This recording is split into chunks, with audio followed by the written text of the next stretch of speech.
What's going on, family? Just getting back from Aspen, Colorado. I gotta be honest with you, I did not want to go. I had no desire to go to Aspen, Colorado. I just go, listen, we family, to be honest with you. Wasn't something that I was looking forward to doing. I mean, you don't hear a bunch of black people talk about, we finna go to Aspen this weekend. You just don't. And as far as black people are concerned, just me speaking for me, I judge my safety based upon how many black people gonna be there. For the good and the bad. If it's too many black people, nah. Kind of black folks is these. If it ain't enough black folks, where the fuck we at? Just real talk. I gauge, and don't front, you do that shit too. You do that shit too. It ain't just me. Gotta have the essentials. I'm over here talking. I gotta have that Carmex. That's one way. Listen, when I go to a place like, when there's not a lot of black people, I find myself hunting for black folks. Not like hunting, like I want to go talk and be cool with them. No! I just need to know, are there any more black people here? I saw a couple, but it was like that whole first day, I ain't seen nobody that look like me. I describe it as, you ever been pouring a bowl of Frosted Flakes and that extra dark crispy flake come out? That's how I felt in Aspen. And then once I did finally see some black folks, I was judgmental. I was judgmental as fuck. I needed to know what kind of black folks these was. See, because it's a couple type of black people. It's a couple kinds of black folks out there. And I needed to know what kind of black people come to Aspen. So when I saw these black people, I was judgmental as hell. Off the jump. Just judgmental. I needed to know. You ghetto as hell? Are you ghetto as hell? Am I gonna be embarrassed you running around as representation of us? I know you ain't representing me, but you kinda are. Especially when it ain't a bunch of us around.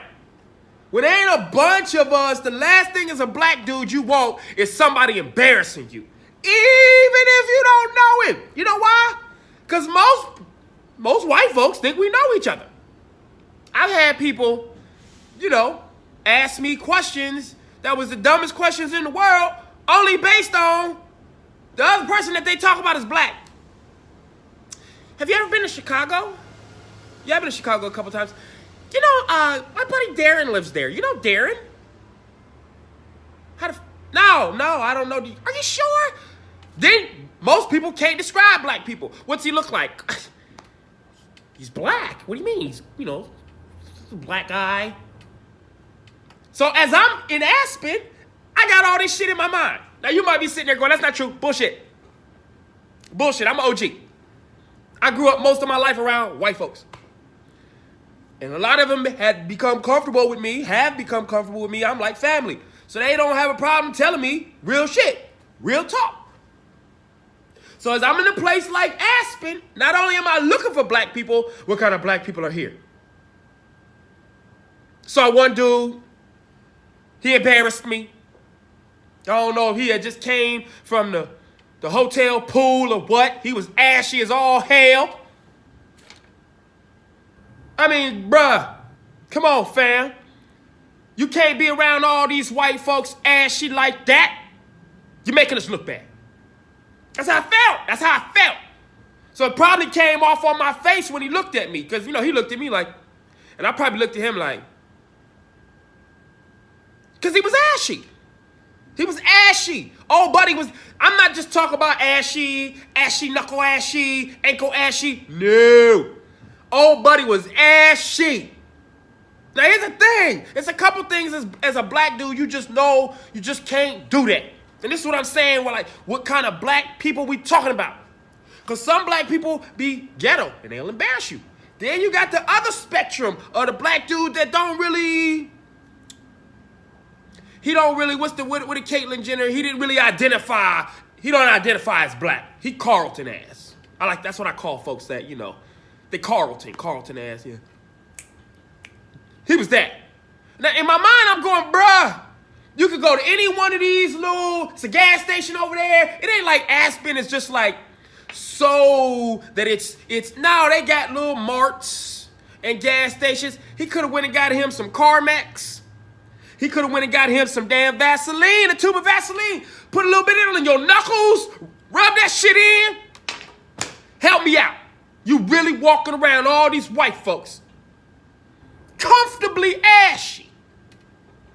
And that's me judging. I'm judging him. Saw another black dude. This dude was head to toe Black Lives Matter outfit. Head to toe. I'm talking about he had a hoodie on with the hoodie up, and he said Black Lives Matter going down the side in red, black, and green. Then at the bottom it said New York.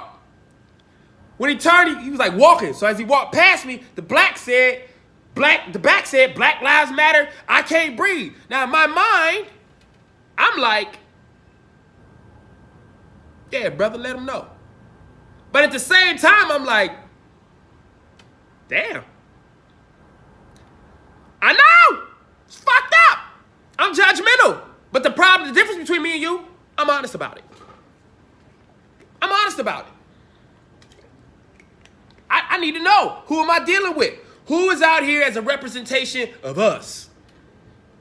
Because you can't convince everybody that y'all ain't together. Let me give you best case scenario of what I'm talking about. On my trip to Aspen, Colorado, it was beautiful. There wasn't one white person that looked at me funny, that treated me funny, that made me feel like, what are you doing here? Not one time. Not once. Now, maybe they thought I was a rapper. Probably not. See, it's different than it used to be back in the day. See, back in the day, I could get in anywhere under the pretenses of being somebody that I wasn't. Now, everybody got Instagram. Everybody got Facebook. You can't even front no more. So now I have to take it genuinely. These people are being pleasant to me. And it fucked me up a little bit. Because my expectations were not that it was going to be a good time. For a bevy of different reasons. I just didn't feel like this going to be fun. I didn't. I ain't never heard nobody telling me, yo, we finna go to Aspen in mid-June and it be I didn't hear that. I never heard that. It was a cool spot. I saw something in Aspen that I've never seen in my life. When I got there, everybody was telling me how Aspen is the safest place in the world to live because there's no crime. That's awesome. I believe that. You know, I didn't want to be like, why you telling me that? Why you fuck you tell? I wasn't taking it there. I didn't even think of that. I thought of that just now. I actually just thought of that just now. Why they would be telling me that this is the safest place in the world to, why? At that time, I didn't think of that. What else I knew that I had not considered was bears. I ain't talking about the Chicago Bears. We ain't talking about sports. I'm talking about real life bears. Bears. Goldilocks and them, her buddies, bears. And I didn't consider anything about bears until I saw the sign. Well, first, in the middle of town in Aspen, real cool town. Real cool town. Small, quaint. But in the middle of town, they got this big old bear that's made out of nails. This is how it was described to me. It's made out of nails. So, I'm looking at the bears, cool. That's dope. Awesome. Great art. I love art. Rocking the Keith Haring sweatshirt right now. I love art. Got Basquiat back there. I love art. Chaplin, Hepburn, artists. I love art. As we continue to walk a little bit through town, I see a sign that says, the rules if you encounter a bear. The rules? The only rule that should be if you encounter a bear to me is get the fuck out of here. I'm out. Pew! I'm gone. Well, the number one rule they had was, don't run. That shit sound like a setup. What you talking about? Now, we talk about he way over there. Okay, I ain't gonna bring no attention to myself. But if that nigga right there, I'm out. Rule number one was don't run. Rule number 2 was like, don't make eye contact. Okay, makes sense. Rule number 3 was like, back away slowly. Now hold on, all that shit ain't finna happen at the same time. Cause if you telling me he close enough that we can be looking each other in the eyes, then you gonna tell me to back away slowly. Hold on. If we that close, that means I should at least had a running head start as soon as I saw his ass. I should have been like, back like a pita. You telling me, don't run, don't make eye contact, back away slowly. And then the last rule made all that shit got deported on the last rule. When I saw the last rule, all the other rules was out the door. And the last rule was, if attacked, fight back against a bear? What kind of hidden camera game is this? What y'all just telling me? That this is the safest place in the world to live or some shit like that? Now you got rules. If a bear walk up on you, don't look that nigga in the eye. Walk away slow. And if the worst case scenario, you better fight back. Oh no. I'm out from the jump. I'm gone. And I'm talking to my shorty and her little sister, and they think this is the funniest thing that they've ever heard in their life. And in my mind, I'm going, what I look like? Oh, there go a bear. Oh, look at this. Blue skies. Let me go ahead and just back up a little bit. No! Bear gonna be looking at me like, this nigga think I don't see him? Nigga, you ain't looking at nothing up there. Hey, let me holler at you real quick. No, that's me. If I'm a bear, I'm thinking like that. So I'm not following these rules. If I bump into a bear, I'm out of here.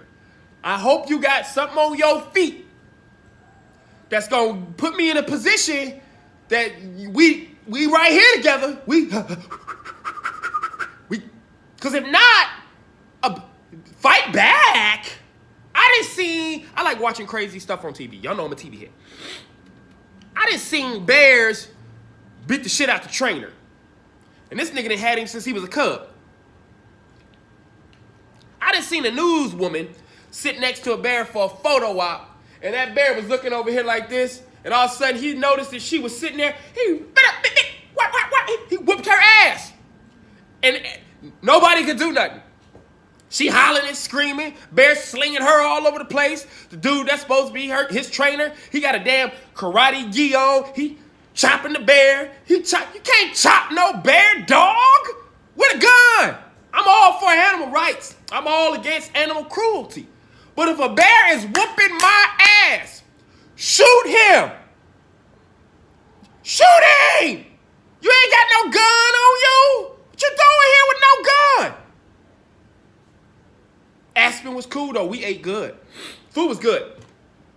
Went to a steakhouse called Jimmy's. Jimmy's was cool, classic. Felt like I was back in Youngstown somewhere. Felt good. Got a chance to take the gondola all the way up to the top of the mountain. That was fly. It was a good look. I didn't think I was going to enjoy myself. I was reluctant to go. But it turned out to be a pretty cool trip. I felt like the whole time I was looking for black people though. You know? I saw a couple black folks, you know, but it wasn't like I saw a family of black people. It wasn't like I had seen, you know, Dr. Huxtable. Listen, whatever Bill did, that's fucked up. But that was a good-ass show. I still look at Dr. Huxtable and them as the standard. So I'm looking around for Dr. Huxtable. I'm looking around for Aunt Viv and Uncle Phil. I'm looking for that black family that's up in Aspen. And I didn't see that, you know? And the folks that I did see, you know, they was probably looking at me the same way. That's what black people do. We do. We judgmental as hell towards each other. We are. And if you sitting here acting like you ain't, you're a liar. You're a liar. Aspen, Colorado shocked me. Got on that little ass plane though. Listen, I'm like 6'4", 6'5". And them little planes ain't the business, man. You know, back be gone, leg be falling asleep. You know, turbulence and all that, whatever. That don't bother me. I love roller coasters. I grew up on Cedar Point. So turbulence is nothing. Turbulence couldn't even fit in Cedar Point's kiddie land. That's how bomb Cedar Point is when it comes to roller coasters.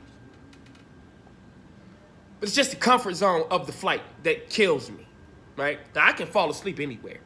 I'm one of them hyperactive kids. So if you make me sit anywhere for too long, I'm out, gone. I love the window seat. The window seat, I get a good lean. If I got a sweatshirt on, I'm gonna break y'all down with my flight rules, right? Always wear a sweatshirt like this. Sweatshirt with a hood on, okay? If you can, wear a baseball cap as well. Here's why. Whenever I find myself on a plane and I get ready to get into a real good sleep, every time I'm waking up before I fall out like that, I notice that my mouth is open. Man, you know, I don't really want nobody taking pictures of me on the plane with my mouth open. I don't want the flight attendants, I was about to call them stewardesses. You don't even really know what the fuck to say anymore. Flight attendants, stewardesses, people that work on a fucking plane. I don't want them walking by looking all in my mouth and shit while I'm sleeping. That's just me. Call it anal, whatever you want to call it. That's just how I am. So I came up with a couple things that I like to do when I get on the plane, no matter where I'm flying. I got my music, and I got a little procedure that I do. So as soon as I feel myself getting ready to pass out, hopefully I'm in that window seat. The first thing I do is I take my sweatshirt, and I turn it around backwards. That way the hood is in the front.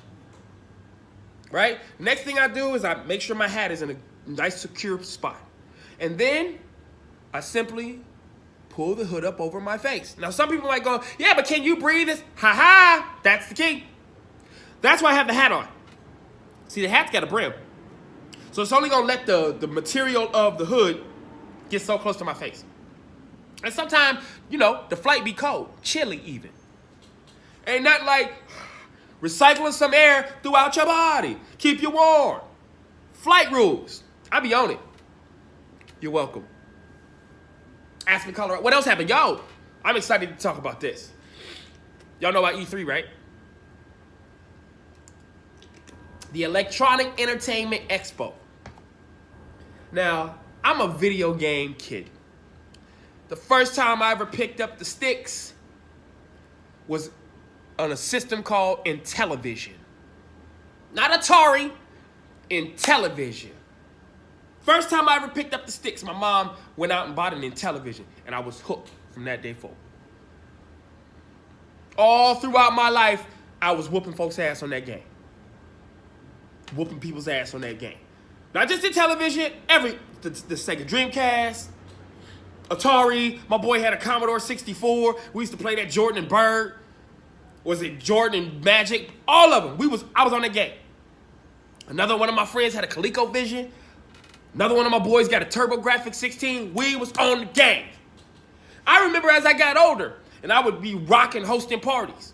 People were like, yo, Boog, we getting ready to go to after hours, come through, blah, blah, blah. Man, I'm going home. I'm finna go get on this game. I'll be on the game till like 11 a.m. Because, you know, I'm over there jumping on the mic. I got the spot rocking, right? So my energy is like here. I can't go home and just go to sleep. I don't drink. I don't do drugs. So I'm hyped. So now I got to go home and figure out what to do. Get on that damn game. Now, as of lately, I'm starting to really think a lot of the stuff that these adults was telling us when I was telling me, especially when I was growing up, was bullshit. I'm starting to really feel like a lot of the stuff that they was preaching is bullshit. What do I mean?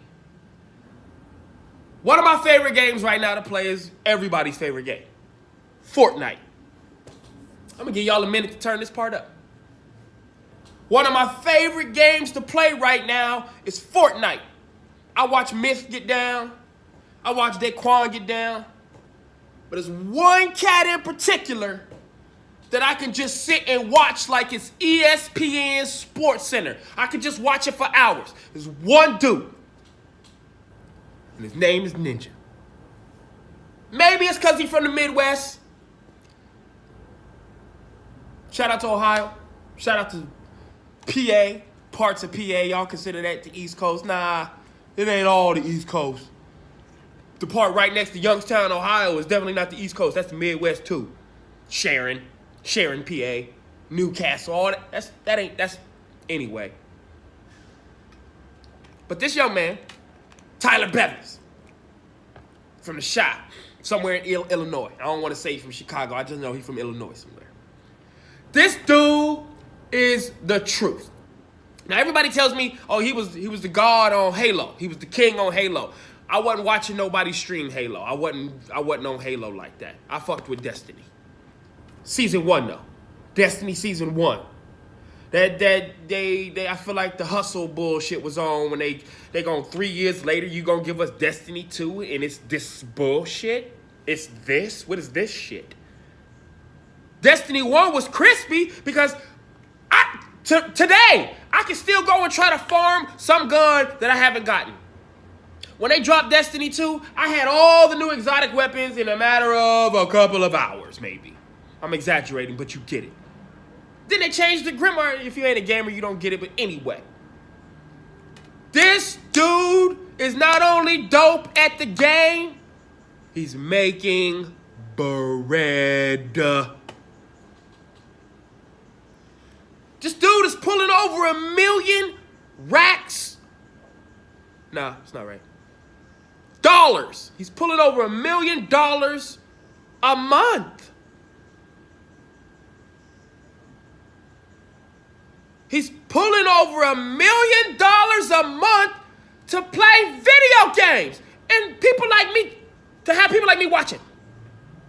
They're giving this dude, no, you're not listening. They're giving this man over $1 million a month to play video games. Just to stream it. Just to stream it. It's not like you gotta win.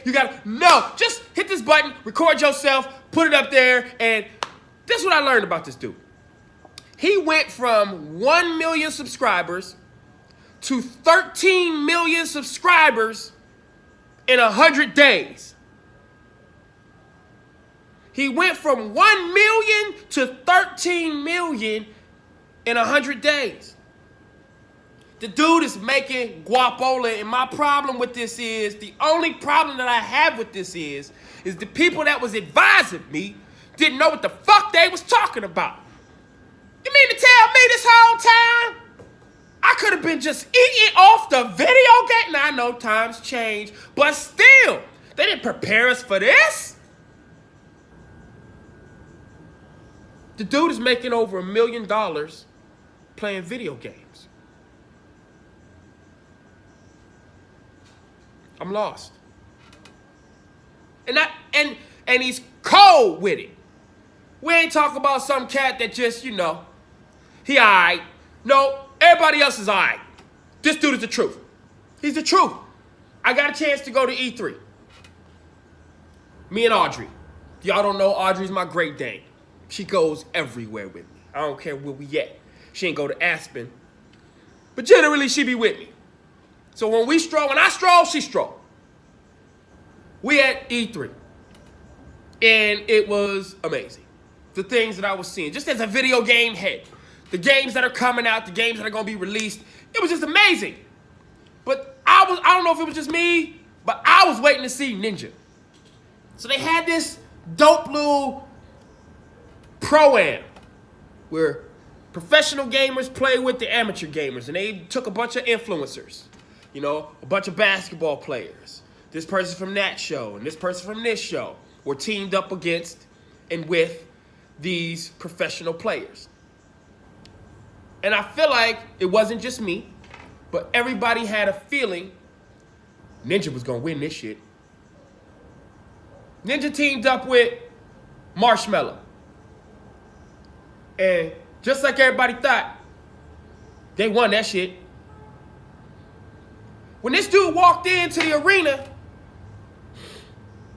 how do I describe it? You knew who they came to see. When this dude walked into the arena, first of all, they did it in a soccer arena. They got cats playing video games now with a crowd watching at a soccer arena. And when he walked in, he had security. He had everybody else walk in. I mean, you got cats like Kenneth Fareed, millionaire basketball players walk in, and they just waving, slapping hands at everybody. What's up? How you doing? Hey, what's up? No security. It's cool because they had the metal barricades, but it wasn't like they had, watch out security. When Ninja walked in with his boy, they had a whole separate camera crew, about 7 cameras, just owning security like he was Bieber.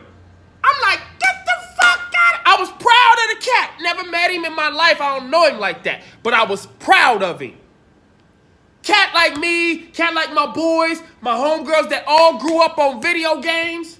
For us to see this young dude roll into a situation that we all grew up on and monetize off of it to a point that he is procuring over $1 million a month just to let people watch him play video games?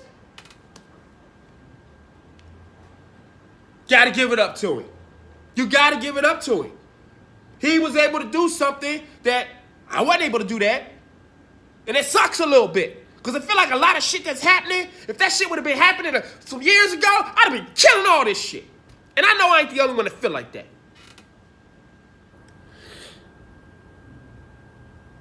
E3 was amazing. Ninja's the fucking man. Making bread off of playing video games. Now, here's what I don't know. They're coming out with a new Halo. That shit look... I wonder if he gonna jump off of that. Because right now, Epic Games and this Fortnite shit, they're killing it. You know why they're killing it? Because they listen. They pay attention to the people. The updates are fly. If you have not yet been on Fortnite, that's okay. Don't even trip. Just go on YouTube. Go on Twitch. And watch somebody play. No, don't watch just anybody. Watch Ninja play this shit. Like I said, Myth, Daquan, they get honorable mention. But no disrespect, fellas. Y'all ain't fucking with that kid Myth. I'm sorry. Y'all ain't fucking with the kid Ninja. No disrespect. Actually, take it how you fucking want it. Get on YouTube and watch this kid play video games. Fortnite is a cool game. I'm not going to break down the science of it to you. At this point, if you don't know, you tripping.